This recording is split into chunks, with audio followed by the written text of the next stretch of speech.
Hi good morning. सो हम लोग का हायर परचेज चल रहा था अभी, उसका 3 क्लासेस हो गया है।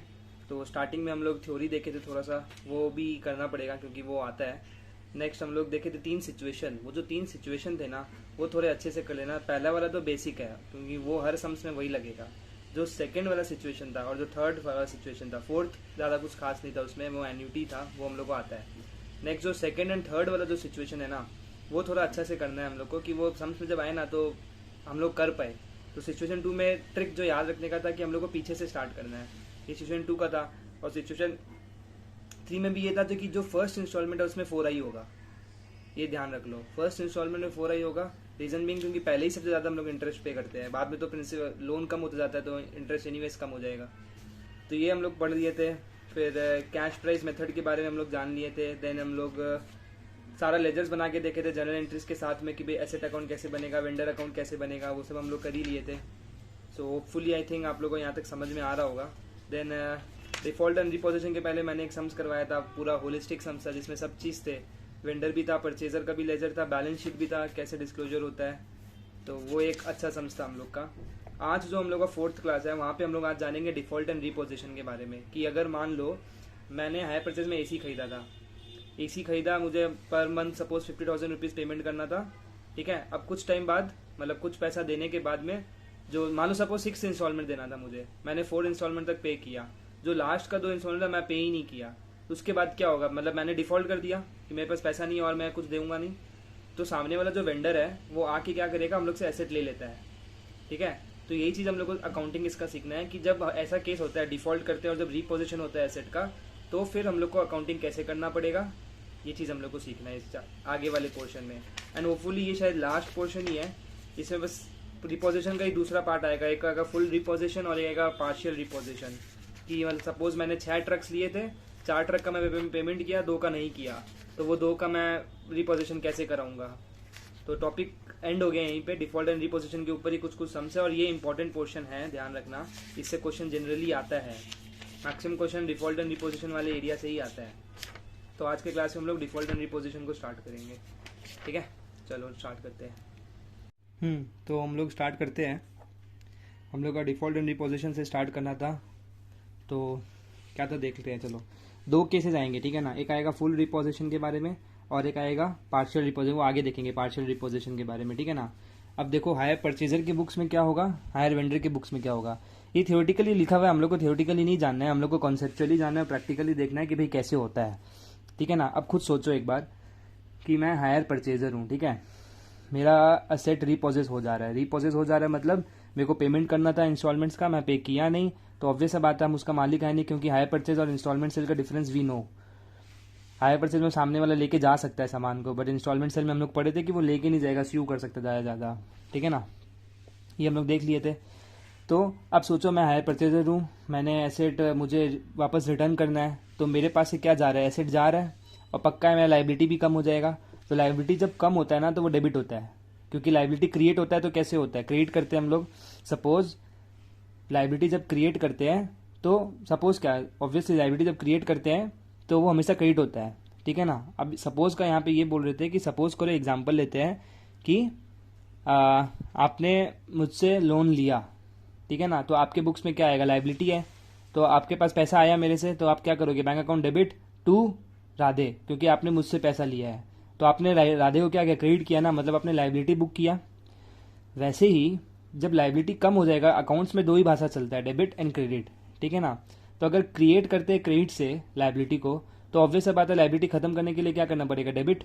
तो देखो हम लोग क्या करेंगे, हायर वेंडर को, मतलब जो मैं लाइबिलिटी था, हायर वेंडर को जो पैसा देना वो डेबिट कर देंगे, क्योंकि वो एसेट लेके जा रहा है, अब कुछ हमको देने का नीड नहीं है। तो हायर परचेजर की बुक्स में क्या होगा, हायर वेंडर को डेबिट कर देंगे और एसेट को क्रेडिट कर देंगे। अब ये देखो मत, और ये सोचो जो हायर वेंडर है उसको क्या मिला, एसेट मिला, और उसका डेटर्स कम हो गया, तो वो क्या करेगा, asset account debit, goods repossessed, मतलब वो asset account debit to hire purchaser, क्योंकि उसका डेटर्स कम हो गया। This entry is pass with the amount due to the hire vendor. ये ध्यान रखने वाला चीज़ है, जो स्टार मार्क करके रखे हैं कि यहाँ पे जो अमाउंट होगा ना, वो वाला अमाउंट आएगा जितना से हायर वेंडर का अमाउंट ड्यू था। सपोज 2-3-5 साल का था, हमने 3 साल का पेमेंट कर दिया, 2 साल का नहीं किया, तो जो 2 साल का नहीं किया है ना अमाउंट, वही है अमाउंट ड्यू, उस अमाउंट से हम लोग उसको रिवर्स कर देंगे। लॉजिकल भी है कि भाई जो बचा हुआ खत्म करना है उसका लाइबिलिटी को, सेम इसका यहाँ पे क्या, this entry is pass with the revalued amount of the goods repossessed. अभी खाली पढ़ लो, सम्स के साथ अच्छा से समझ में आएगा। अभी ये थ्योरेटिकली हम लोग को नहीं देखना है। ये ध्यान रखने वाला चीज़ है कि यहाँ पे अमाउंट ड्यू वाला आता है, यहाँ पे जो रीवैल्यू होकर सामान का वैल्यू निकल रहा है वो वैल्यू आता है। बस अभी जान लो, प्रैक्टिकली देखेंगे हम लोग, थ्योरेटिकली नहीं करना है, ठीक है। ये सब कुछ देखने का दरकार नहीं है, ये सम्स के साथ ही हम लोग समझ जाएंगे क्या हो रहा है क्या नहीं हो रहा है। तो थ्योरेटिकली कुछ मत देखो, बस जो हम लॉजिक बोला, कंसेप्ट बोला, उसको ध्यान रखो और सम्स करना हम लोग स्टार्ट करते हैं, ठीक है। चलो देखो क्या है। ऑन 1 जनवरी 2011 ए ने क्या किया, परचेज किया कितना, 5 मशीन, दिख रहा है ना, हाँ। ऑन 1 जनवरी 2011 ए ने क्या किया, 5 मशीन खरीदा बी से। पेमेंट कैसे करना है, 20% down payment and the balance in the 4 annual instalments of इतना इतना इतना इतना कमेंसिंग फ्रॉम 31/12/2011, ठीक है ना। The vendor charge interest 10% per annum and he writes off depreciation इतना % of the original cost on as failure to pay the instalment due on 31/12/2012। मतलब अगले साल ही पैसा देना नहीं दिया वो। बी ने क्या किया, सारी की सारी मशीन्स को रिपोजेस कर लिया ऑन 1 जनवरी 2013 को and valued them on the basis of 40% depreciation on WDV and B after incurring इतना on repair sold the machine for इतना। मतलब क्या हुआ पूरा पूरी, हमने, मैं हूँ ए हूँ सपोज, हम ए बी से 5 तो मशीन लेता है, 20% डाउन पेमेंट कर देता है और जो बैलेंस है उसको 4 एनुअल इंस्टॉलमेंट्स में इतना इतना करके पे करता है। अच्छा, अगर ये 4 एनुअल इंस्टॉलमेंट से पेमेंट कर रहा है, ये पेमेंट है, तो पक्का बात है इसके अंदर प्रिंसिपल भी होगा, इंटरेस्ट भी होगा। ये तो एकदम समझ में आता है हम लोग को, क्योंकि क्या बोल के रखा है कि बैलेंस जो है उसको हम पे कर रहे हैं 4 एनुअल इंस्टॉलमेंट्स में, ठीक है ना, और 20% डाउन पेमेंट। अब सोचो इस सम्स में, अब हम सपोज फर्स्ट एंट्री पास करना चाहिए अगर हम, कि भाई मशीन आया मेरे पास में और लाइबिलिटी क्रिएट किया और 2 बैंक कर दिया, तो 20% डाउन पेमेंट और सर्टेन कैश प्राइस का हम लोग करेंगे, बट यहाँ तो कैश प्राइस दिया हुआ नहीं है। तो अब सोचो कैसे निकालेंगे। तो सिचुएशन 2 सिचुएशन 3 में से कौन सा सिचुएशन लगेगा, एन्युटी वाला तो केस ही नहीं है, तो सिचुएशन 4 तो आएगा नहीं। तो सिचुएशन 2 और सिचुएशन 3 में क्या था, सोचते हैं हम लोग, उस पर आते हैं, ठीक है ना। अभी हम समझ लो कि ए ने बी से 5 मशीन खरीदा, 20% डाउन पेमेंट किया, 4 तो इंस्टॉलमेंट पे किया है, इंटरेस्ट 10% चार्ज कर रहा है और डिप्रिसिएशन कितना है, 20% per annum on original cost.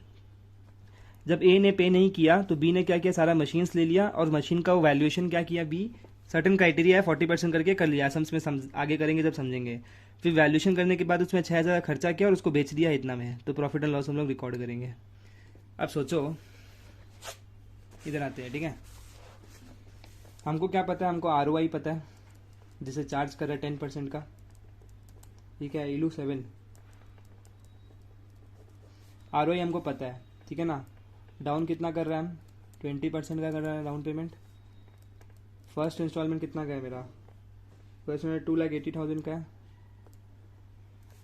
Second instalment कितने का है मेरा, 2,60,000 का है। एंड थर्ड इंस्टॉलमेंट कितने का है मेरा, 2,40,000 का है। और जो फोर्थ इंस्टॉलमेंट है वो कितने का है, 2,20,000 का है। यहाँ तक एकदम क्लियर है, सब समझ में आ रहा है हम लोग को। अब देखो हमको कैश प्राइस तो पता नहीं है, cash price we are unaware of the cash price, so I can not identify the down payment amount. 20% किसका लूँ, कैश प्राइस से तो नहीं पता है मेरे को। तो जब ROI पता रहता है, तो याद है हम लोग सिचुएशन 2 में जाते थे कि भाई ROI मेरे को पता है, तो हम लास्ट वाले इंस्टॉलमेंट से रिवर्स कैलकुलेशन कर सकते हैं। याद नहीं आ रहा होगा तो बताता हूँ मैं, सिचुएशन 2 कहाँ है, इसमें कुछ समझ नहीं आएगा, सब हौच पौच हुआ है।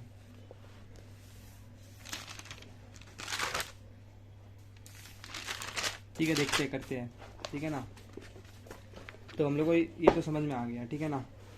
तो हमारा ROI जब दिया रहता है तब हम लोग सिचुएशन 2 के हिसाब से जाते हैं, ठीक है। अगर आपके कॉपी में नोट्स रहेगा तो देख लें, तो पुराने वीडियो को देख लेना कि सिचुएशन 2 हम क्या क्या बार बार रेफर कर रहे हैं, सिचुएशन का क्या रेफरेंस कर रहे हैं, एक बार पहले वाले वीडियो में देख लेना, समझ में आ जाएगा कि 4 सिचुएशन थे, ठीक है ना। सो सिचुएशन 2 से हम लोग को ये लिखना नहीं है, सब दिमाग में रखना है सिचुएशन 2, ठीक है, काट दिया। तो लास्ट इंस्टॉलमेंट क्या है, 2,20,000। तो 220 के अंदर ही क्या हो रहा है, क्वेश्चन देख के तो समझ में आ गया कि डाउन पेमेंट किया 20% का, बाकी इतना ही इंस्टॉलमेंट पेमेंट किया है, तो पक्का इसके अंदर प्रिंसिपल भी है, इसके अंदर इंटरेस्ट भी है। तो हम बोल सकते हैं कि जो मेरा फोर्थ इंस्टॉलमेंट है वो कितने का है, मेरा 2,20,000 का है। इसके अंदर दोनों है, प्रिंसिपल इंटरेस्ट, और इंटरेस्ट है 10% का, तो दिस रिप्रेजेंट्स 110%। इसके ऊपर 10% अगर हम निकाल ले तो इंटरेस्ट वाला फिगर निकल जाएगा मेरा और प्रिंसिपल वाला फिगर निकल जाएगा। तो चलो करते हैं, 2,20,000 डिवाइड बाई 110 इंटू 10, तो इंटरेस्ट मेरा कितना का है, 20,000 का है, ठीक है ना। और प्रिंसिपल तो फिर कितना बचा, 220 माइनस 20, तो बचा 2 लाख। यहाँ तक क्लियर है। देन आया थर्ड इंस्टॉलमेंट, थर्ड इंस्टॉलमेंट कितने का है, 2,40,000 का है। तो 2,40,000 डिवाइड बाई 110 इंटू 10, सॉरी 2,40,000। अब तो लोन तो इसके ऊपर भी लगेगा ना, याद है लेजर हम लोग बनाते थे, तो इसके अंदर ये भी तो ऐड हो जाएगा ना 2,40,000। अब कितना हो गया 2,00,000 4,40,000। अब 4,40,000 के ऊपर हम इंटरेस्ट पोर्शन हटाएंगे, 4,40,000 डिवाइड बाई 110 इंटू 10, तो कितना 40,000 आया। 40,000 इंटरेस्ट हो गया, यहाँ से माइनस होकर इधर में आ गया, तो प्रिंसिपल पोर्शन कितना बचा 4 लाख का। ये तो थर्ड इंस्टॉलमेंट के बारे में, ठीक है ना, यहाँ पे माइनस। देन आया मेरा क्या सेकेंड इंस्टॉलमेंट। सेकेंड इंस्टॉलमेंट में मेरे को कितना पेमेंट करना पड़ रहा है 2,60,000। तो मेरा जो लोन लगेगा वो हम लेजर के साथ भी समझा देंगे, एक बार ये करो फिर हम लेजर के साथ समझा देंगे क्यों हम ऐड कर रहे हैं, क्यों लेस कर रहे हैं, सब कंसेप्चुअली समझा देंगे एक बार लेजर बना के। 2,60,000 हम यहाँ पे लिख दिया, तो मेरा लोन का अमाउंट कितना 4 2 6 6,60,000, ठीक है ना। अब 6,60,000 पे इंटरेस्ट घुसा हुआ है ऑलरेडी, तो 6,60,000 डिवाइड बाई 110 इंटू 10, तो इंटरेस्ट कितना है 60,000, यहाँ आ जाएगा, यहाँ से माइनस होके, तो मेरा लोन कितना का बचा 6 लाख। और मेरा फर्स्ट इंस्टॉलमेंट कितने का है फिर, मेरा फर्स्ट इंस्टॉलमेंट कितने का था 2,80,000। सो मैं यहाँ ऐड कर दूंगा 2,80,000 को, कितना हो गया 6,80,000। 8,80,000 के अंदर इंटरेस्ट ऑलरेडी घुसा हुआ है, क्योंकि इसके जो बता दिए इसको बार बार बोलने का दरकार नहीं है। तो 8,80,000 डिवाइड बाई 110 इंटू 10 ये कर दिए, तो कितना आया 80,000 का इंटरेस्ट, यहाँ से माइनस कर देंगे और इंटरेस्ट वाले कॉलम में ऐड कर देंगे, तो मेरा कितना बचा 8 लाख। ये हो गया फाइनल अमाउंट। बट ध्यान रखना ये अमाउंट तब है जब हम 20% पेमेंट कर दिए हैं, तो ये हम बोल सकते हैं कि 8 लाख रिप्रेजेंट्स 80%, क्योंकि मैं तो 20% पे कर दिया हूँ, और खाली 4 इंस्टॉलमेंट मिला के ही तो है, ये 80% को रिप्रेजेंट कर रहे हैं ना 4 इंस्टॉलमेंट, तो क्योंकि 20% मैं पे कर दिया हूँ, तो हम बोल सकते हैं कि ये जो फिगर है दिस रिप्रेजेंट्स 80% ओनली। तो बोल सकते हैं therefore total cash price of machines is equals to 8 lakh divide by 80% बोल सकते हैं हम, तो 8 लाख डिवाइड बाई 80% कितना होता है 10 लाख। तो मेरा निकल गया कितना, क्या निकल गया मेरा, ये मेरा कैश प्राइस निकल गया। अब ये समझते हैं पूरा वापस से लेजर के साथ, ठीक है ना। हम वेंडर अकाउंट बनाते हैं, हायर वेंडर अकाउंट। ये सम्स का पार्ट नहीं है, खाली कंसेप्ट समझाने के लिए है क्या हुआ। तो हमने मशीन खरीदा था, पहले डेट वेट नहीं लिख रहा हूँ मैं, पहले समझ लो लेजर का पोस्टिंग कैसे हो रहा है, फिगर कैसे मूव कर रहे हैं वो समझ लो, ठीक है ना। तो हम क्या कर रहे हैं, पहले मशीन खरीदे तो हम क्या करते हैं, machine account debit to vendor, तो यहाँ लिख देंगे बाई मशीन। मशीन का कितना था 10 लाख। फिर यहाँ पे हम तुरंत पे कर दिए टू बैंक, कितना 2 लाख, डाउन पेमेंट 20% का कर दिए, तो बचा 8 लाख। 8 लाख पे हम इंटरेस्ट चार्ज करेंगे by interest at the rate 10%, तो 8 लाख के ऊपर 10% चार्ज करते तो 80,000 आता है, और फिर हम पे करेंगे टू बैंक। फर्स्ट इंस्टॉलमेंट कितना है मेरा 2,80,000 का है, तो ये देखो यहाँ लिख देंगे 2,80,000। तो यहाँ क्या देंगे टू बैलेंस सी डी, तो 10 माइनस टू 8 लाख, 8,80,000 माइनस 2,80,000, तो कितना बचा 6 लाख बचा, 6 लाख। ईयर 1 क्लोज हो गया। फिर ये बचा बाई बैलेंस डी डी 1 2 3 4 5, फिर बाई इंटरेस्ट 10% का 6 lakh sorry 60,000, to bank and to balance C D. तो बस सेकेंड इसमें कितना 2,60,000 का था, ये हमने पे कर दिया। तो मेरा लाइबिलिटी कितना बचेगा यहाँ पे 4 लाख। ईयर 2 भी क्लोज। फिर ईयर 3 में by balance B D 4 lakh का, तो इसमें इंटरेस्ट आएगा मेरा 40,000 का, और हम पे कर देंगे टू बैंक कितने का, कौन सा थर्ड ईयर है ना, थर्ड ईयर का इंस्टॉलमेंट कितना है 2,40,000 पे कर देंगे। तो बचेगा क्या टू बैलेंस सी डी कितना आएगा ये 440, 40 माइनस 4 2 लाख आएगा। ईयर 3 भी ख़त्म। ईयर 4 में क्या होगा by balance B D 2 lakhs, ये समझ में आया हुआ है। बाई इंटरेस्ट आएगा 20,000 का, ये भी समझ में आया हुआ है। और फिर आ जाएगा यहाँ पे 2 बैंक 2,20,000 क्लोज। अब समझो यहाँ पे ध्यान से कि क्या एम से मेरा ये बनाया हुआ था। हम लोग लास्ट इंस्टॉलमेंट से क्यों शुरू करते हैं, क्योंकि देखो लास्ट इंस्टॉलमेंट क्या है, 2,20,000 का है, ठीक है ना। लास्ट इंस्टॉलमेंट से क्यों शुरू करते हैं वो समझा रहे हैं। लास्ट पेमेंट हम कितना किया है, 2,20,000 का। देखो 4 से कितना 220 का था, ये रहा 220 के अंदर प्रिंसिपल इंटरेस्ट दोनों घुसा हुआ है, ठीक है ना। तो 2,20,000 के अंदर 110 इंटू 10 करते हैं तो 20,000 का इंटरेस्ट निकलता है, 2 लाख फिगर निकल गया। ये 2 लाख क्या था, इस 4th ईयर का ओपनिंग में 3rd ईयर क्लोजिंग था, ठीक है ना। अब हम एक बात बताओ, ये फिगर प्लस ये फिगर करते हैं अगर हम, तो ये बोल सकते हैं कि ये जो पेमेंट कर रहे हैं, ठीक है ना, ये पेमेंट किसका कर रहे हैं, करंट ईयर के इंटरेस्ट का, और पुराना ओपनिंग जो आ रहा है लाइबिलिटी का कर रहे हैं। नहीं समझा हम क्या बोल रहे हैं। हम बोल रहे हैं इस जैसे इसका 220 था ना, इसका 220 का मतलब क्या हुआ कि हम करंट ईयर का इंटरेस्ट का पेमेंट कर रहे हैं और पुराना लाइबिलिटी जो ओपनिंग में आ रहा है उसका पेमेंट कर रहे हैं। वैसे ही यहाँ पे जब 240 का पेमेंट कर रहे हैं हम, तो हम बोल सकते हैं 240 के अंदर करंट ईयर का इंटरेस्ट घुसा हुआ है और प्रिंसिपल पोर्शन 2 लाख का जो है वो ओपनिंग का है, राइट। तो हम अगर हम सपोज यहाँ 3rd ईयर से स्टार्ट करते हैं, सेम फॉर 2nd ईयर, ठीक है ना, 260 का पेमेंट कर रहे हैं तो 60 तो करंट ईयर का इंटरेस्ट का पेमेंट कर रहे हैं और 2 लाख हम ओपनिंग बैलेंस का भी पेमेंट कर रहे हैं, पुराना लाइबिलिटी का बोल सकते हो। Same for 1st year also. 1st year में तो डाउन पेमेंट पता नहीं था तो इसमें जा नहीं सकते। मेरा आंसर क्वेश्चन ये है कि हम 4th ईयर से क्यों शुरू करते हैं सर। यहाँ पे हम जब ये कैलकुलेशन करते हैं हम लास्ट इंस्टॉलमेंट से क्यों शुरू करते हैं, इसका रीजन यही है कि अगर हम 3rd इंस्टॉलमेंट या 2nd इंस्टॉलमेंट से करते हैं ना, तो हमको तो पता ही नहीं है मेरा ओपनिंग का लाइबिलिटी कितना है।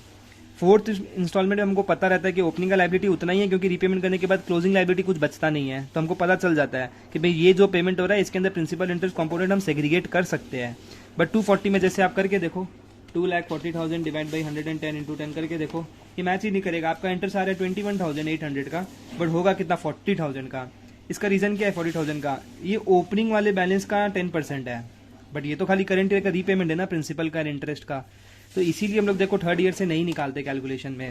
3rd ईयर से हम लोग वो नहीं कैलकुलेट करते कि कितना प्रिंसिपल है कितना इंटरेस्ट है, क्योंकि इसके अंदर ओपनिंग बैलेंस भी घुसा हुआ है, ओपनिंग कितना हमको पता नहीं है। इसीलिए हम बैक कैलकुलेशन रिवर्स कैलकुलेशन करते हैं कि लास्ट का तो हमको पता है कि क्लोजिंग कुछ है नहीं, जो पेमेंट हुआ ये ओपनिंग एंड इंटरेस्ट मिला के हुआ। तो यहाँ से जब हमको ओपनिंग मिल गया तो पक्का ये क्लोजिंग होगा 2 लाख का पिछले साल का, और इस साल का पेमेंट कितना है 240। तो हम बोल सकते हैं कि ये जो लाइबिलिटी है जो बच गया है और ये जो पेमेंट हो रहा है, इनको अगर मिला दे, अगर हम ऐड कर दे तो 2 ही चीज़ निकलेगा, करंट ईयर का इंटरेस्ट निकलेगा और पुराना जो बैलेंस बचेगा वो ओपनिंग लाइबिलिटी बन जाएगा। तो यही रीज़न है कि हम लोग लास्ट से शुरू करते हैं। और इसको मैचिंग भी करा सकते हो कि देखो 3rd इंस्टॉलमेंट जब हम पेमेंट किए तो 240 का पहले साल का इंटरेस्ट कितना 20,000 था, सॉरी लास्ट का 20,000 का इंटरेस्ट आया, क्योंकि हम लास्ट से शुरू कर रहे हैं ना। तो लास्ट इंस्टॉलमेंट का इंटरेस्ट कितना है 20, हम लोग का मैच हो गया। ये देखो दोनों हाथों को देखो, मेरा 20 मैच हो गया। नेक्स्ट 2nd का 40 था, ये रहा 40। नेक्स्ट 3rd का 60 था तो ये रहा 60। 4th का 80 था तो ये रहा 80। तो ये सब मैच करेगा, ठीक है ना। यदि आप मान लो 3rd ईयर से शुरू करते हैं इंटरेस्ट सेग्रीगेट, तो हम बता दिया 21,000 फिगर आ रहा है, बट एक्चुअल इंटरेस्ट कितना है 40,000 का। तो आई होप और ज़्यादा क्लैरिटी आ गया होगा वो सिचुएशन 2 का कि भाई हम लोग क्यों लास्ट से शुरू करते हैं, क्यों 1st या मिडिल से क्यों नहीं करते हैं। तो ये तो हम लोग का हो गया, ठीक है ना। तो हमको इस सम्स में ये पता चल गया कि हम लोग का हायर वेंडर लेजर भी बन गया कोइंसिडेंटली, कि हम लोग का जो 5 मशीन था उसका दाम 10 लाख रुपया का था, ये सब इंस्टॉलमेंट से पेमेंट किए थे, अब डेप्रिसिएशन हम लोग को निकालना है, ठीक है ना। अच्छा ये गलत है क्योंकि इसमें तो रिपोजिशन वाला भी होगा हम लोग, तो ये वो केस है जब सब सही पेमेंट चल रहा है हम लोग का, ठीक है ना। ये इसको समझाने के लिए था, तो ये पार्ट नहीं है आंसर का। अब समझो आगे।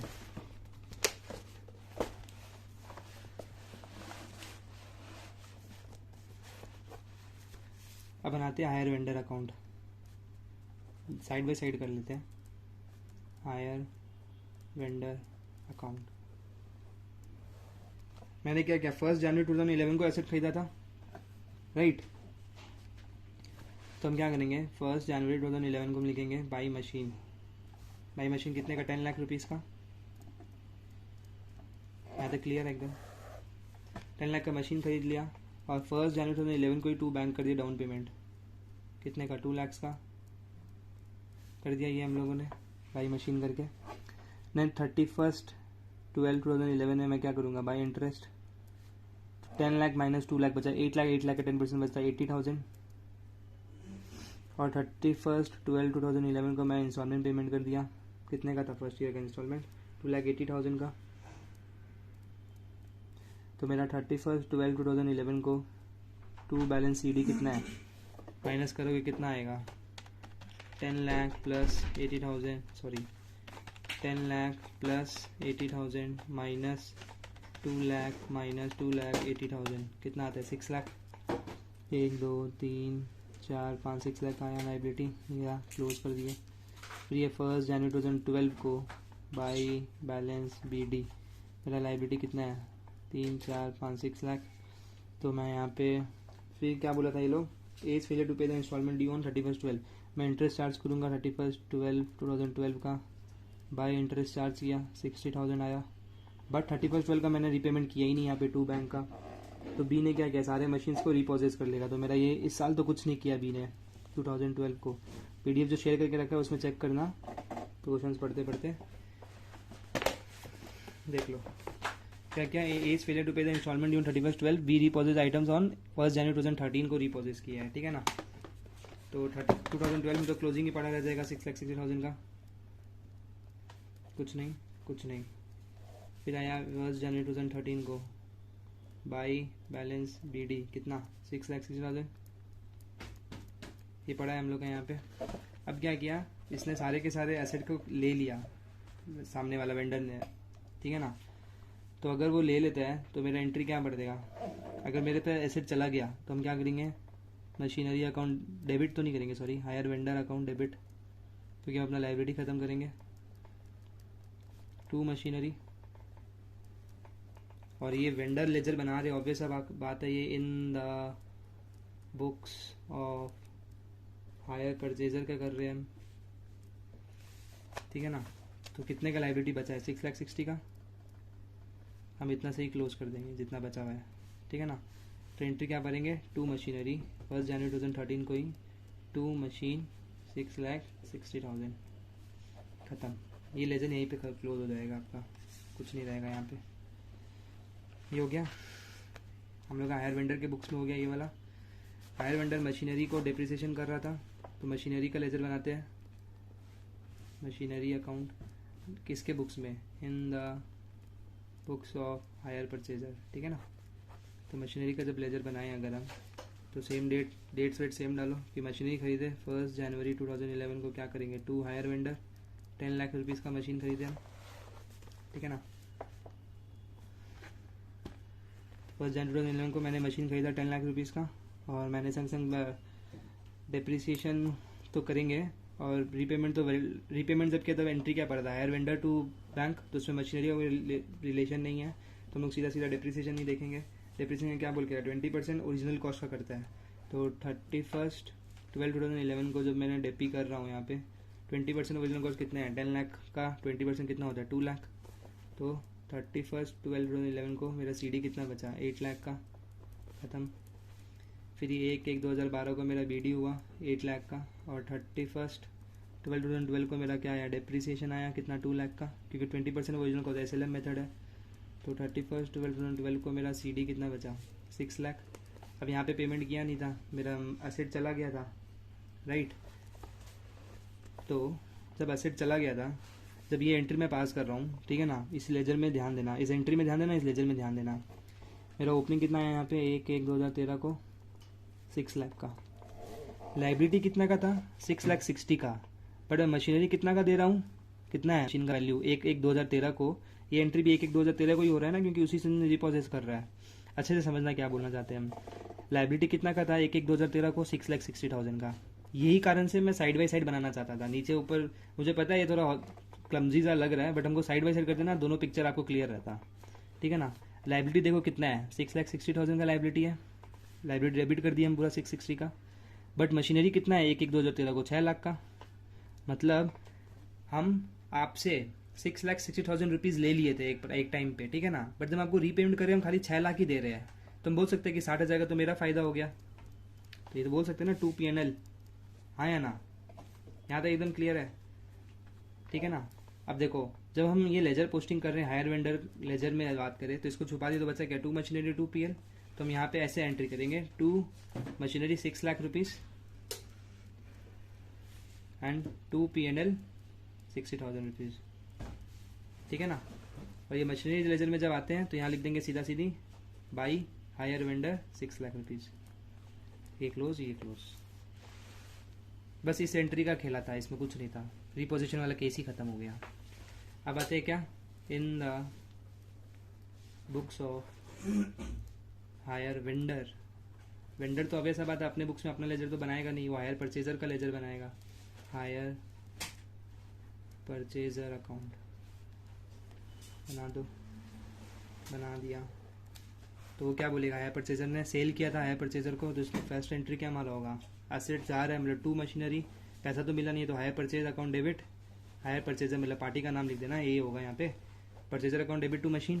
तो यहाँ लिख दो 1 दिख रहा है ना, हाँ 1/1/2011 को क्या करेंगे हम, 2 मशीन कितना का 10 लाख रुपीज़ का, और उसी दिन मेरे को पेमेंट मिला था 1/1/2011 को बाई बैंक कितना का 2 लाख का। ठीक है, अब हम इंटरेस्ट चार्ज वो इंटरेस्ट चार्ज किया, मतलब मेरा तो इंटरेस्ट इनकम है, मेरा अगर इंटरेस्ट इनकम है तो इनकम क्रेडिट होता है हमेशा, तो 2 इंटरेस्ट, और किससे मिल रहा है मेरे को, हायर परचेजर पैसा तो नहीं मिला ना, तो इसलिए पार्टी का नाम डेबिट करेंगे, तो हायर परचेजर 2 इंटरेस्ट, यहाँ लिखेंगे हम क्या 2 इंटरेस्ट 10 लाख माइनस 2 लाख 8 लाख, 8 लाख का 10% इज 80,000। ये कब का है, 31/12/2012 को। फिर 31/12/2012 को मेरे को क्या मिल रहा है, पैसा मिल जा रहा है, तो वापस लिखेंगे हम बाई बैंक, पैसा मिल रहा है कितना, फर्स्ट इंस्टॉलमेंट 2,80,000 मिल रहा है, तो यहाँ लिख देंगे 2,80,000। देखो पैसा मिल रहा है, हम एंट्री क्या पास करेंगे, asset bank account debit to, debtor मेरा कम हो रहा है तो डेटर क्रिएट करते हैं, डेबिट करते, कम करने क्रेडिट कर देंगे, ठीक है ना। तो क्या मेरा क्या बचा यहाँ पे फिर, टू बैलेंस CD कितना 31/12/2012 को ही सेम ही बचेगा, 10,80 यहाँ माइनस हो गया 6 लाख बचेगा, ये क्लोज, ये क्लोज। फिर 1 जनवरी 2013 को 11 था ना, सॉरी यहाँ 11 होगा तो 2012 को 2 बाई बैलेंस गड़बड़ हो रहा है कुछ, 10,80,000 2,20,000 CD यहाँ नहीं आएगा ना यार, वही हम बोल रहे हैं, इधर कैसे आएगा, 31/12/2011 बाई CD 6 लाख। तो 1 जनवरी 2012 को मेरा BD कितना का हो गया 6 लाख। फिर 31/12/2012 को मेरा इंटरेस्ट कितना होगा, ठीक है ना, इंटरेस्ट होगा 60,000 का, और 31/12 का जो इंस्टॉलमेंट था वो पे नहीं कर पाया वो, तो यही मेरा क्लोजिंग हो जाएगा। अब से यही चीज़ कर रहे हैं, अब याद हो गया होगा, ये ख़त्म ये ख़त्म। अब आया फिर 1/1/2013 को वो रीपोजेस कर लेता है, तो मेरा जो BD है वो कितना है 6,60,000 का, 6,60,000 का, ठीक है ना। ध्यान रखना परचेजर अपने बुक्स में वैल्यूशन क्या करता है, जितना का लाइबिलिटी बचा उतना से ही वेंडर को बुक कर देता है, और जितना का एसेट था उतना को माइनस करा देता है। ये एकदम लॉजिकल था, कुछ समझना नहीं था इसमें। ये जब अपना गुड्स को रीप्रोसेस करेगा ना, तो गुड्स का क्या वैल्यू, ये एसेट का एंट्री क्या पास करेगा, ये हायर वेंडर के लिए था, ठीक है ना, हायर परचेजर बुक्स के ये सब एंट्री था, और हायर वेंडर के बुक्स का एंट्री हम लोग यहाँ देखेंगे, ठीक है ना। वो क्या ले रहा है, गुड्स ले रहा है, मतलब मशीन्स ले रहा है, मशीन्स अकाउंट डेबिट टू क्या नाम है उसका, परचेजर, हायर परचेजर अकाउंट। ये इसका वैल्यूशन कैसे करते हैं, जितना दाम का मशीन ले रहा है ना उस हिसाब से वैल्यूशन करता है, ठीक है ना। इसमें लिखा हुआ था and that B repossessed all the machines on 1/1/2013 and valued them on the basis of 40% depreciation on WDV basis. मतलब 1 साल और 2 साल का डिप्रिसिएशन चार्ज किया है, 10 लाख का एसेट था, 40% WDV में, तो अगर 10 लाख का एसेट हम खरीदा तो पहले साल का डिप्रिसिएशन कितना आएगा 40 का, तो बचेगा कितना 60% बचेगा, तो 0.6 कर दिया पहले साल का, इतना का एसेट बचा। अगले साल भी इसी के ऊपर 40% लग रहा है, तो इसी का ही 60% बचेगा, मतलब 0.6। तो हम बोल सकते हैं कि 2 साल बाद 1/1/2013 को मेरा एसेट का वैल्यू कितना है 3,60,000 रुपया, तो हम यहाँ लिख देंगे 3,60,000 रुपया। समझो हम क्या बोलना चाहते हैं, ईयर 1 का मेरा डिप्रिसिएशन कितना होगा 10 लाख का 40%, तो मेरा 4 लाख का डिप्रिसिएशन है, तो WDV मेरा कितना बचा 10 लाख माइनस 4 लाख 6 लाख। ईयर 1 के केस था, क्योंकि हम लोग का शुरू हुआ 2011 से, 2011 पूरा सही काम किया, 2012 में मैंने इंस्टॉलमेंट पे नहीं किया, 2013 का बिगिनिंग मतलब 2013 में मेरा ये रिपोजिशन हो, तो हम 2 साल का डिप्रिसिएशन क्लेम कर सकते हैं ना। तो WDV मेथड है, तो ओपनिंग कितना आया था 6 लाख का, फिर ईयर 2 में हम डिप्रिसिएशन चार्ज करेंगे 6 लाख का 40%, तो आएगा 2.4 लाख। तो WDV कितना बचा ईयर 3 का बिगनिंग में 3,60,000, यही हम किया कैलकुलेटर से डायरेक्ट। तो मशीन अकाउंट डेबिट कर दिया कितना से 3,60,000 से, बट हायर परचेजर कितना है 6,60,000 का है, तो ये तो पूरा ही ख़त्म करना पड़ेगा, ठीक है ना। तो मेरा तो लॉस हो गया कि इतना पैसा पाते थे बट पाए इतना ही। हायर परचेजर से मेरे डेटर से हम इतना पैसा पाते थे बट वैल्यू कितना का मिला 3,60,000 का, तो मेरा लॉस कितना हो गया 3,60,000 माइनस 6,60,000, 3 लाख का तो मेरा लॉस ही हो गया। लॉस डेबिट होता है 3 लाख, ठीक है ना, यहाँ तक समझ में आया। तो देखो हम लोग हायर परचेज का लेजर बना रहे हैं, हायर परचेज का लेजर ये रहा हायर परचेजर का। तो मेरा एंट्री क्या होगा 1/1/2013 के दिन, हायर परचेज यहाँ पे ना, इसको छुपा दो, तो क्या बचा बाई दोनों बाई वाले हैं, तो यहाँ लिखेंगे 1/1/2013 को बाई मशीन कितना का 3,60,000 का, एंड 1/1/2013 को मेरा लॉस हो रहा है, तो by profit and loss 3 lakh रुपया, खत्म। समझ में आया, यहाँ तक एकदम क्लियर है।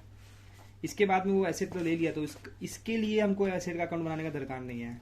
हमको जो अकाउंट बनाना है वो है गुड्स रीपोजेज अकाउंट, ताकि हम प्रॉफिट एंड लॉस हम सेल पता कर सके। गुड्स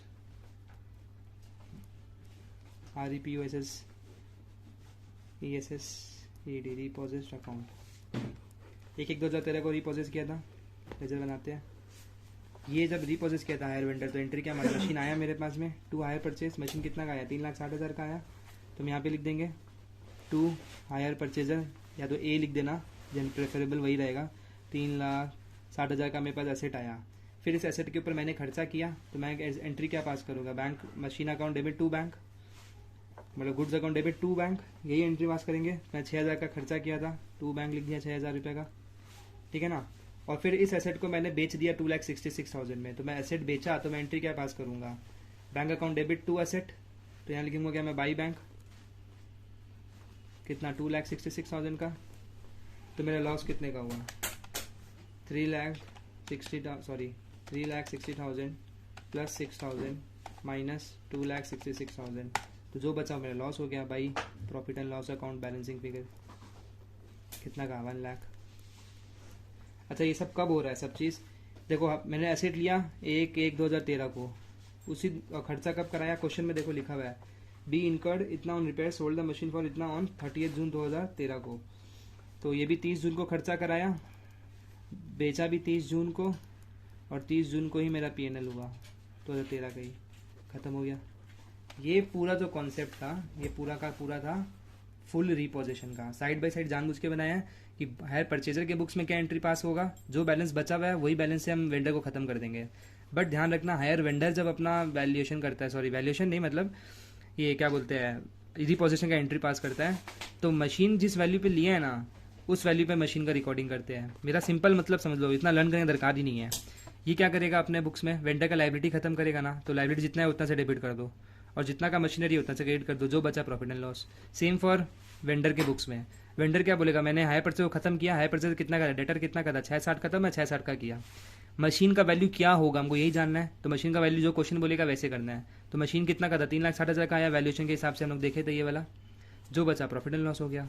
सेम फॉर ये लेजर कुछ समझाना है नहीं, ये हो गया है, इस एंट्री का ही पोस्टिंग किया है बस लास्ट में। हम रीपोजेज वाला देख लो, मैंने क्या किया एसेट खरीदा कितना का, मशीन कितना का आया 3,60,000 रुपये, goods repossess nothing but your machine account, ये कितना का किया 3,60,000 किया, खर्चा कितना किया उसके बाद 6,000 का, उसको बेचा कितना में 2,66,000, जो भी बचा डिफरेंस वो हो गया मेरा प्रॉफिट एंड लॉस। तो यहाँ पे हम लोग कंसेप्ट पूरा हो गया यहाँ पे फुल रीपोजिशन का, अब सम्स करना है भर भर के खाली और कुछ नहीं।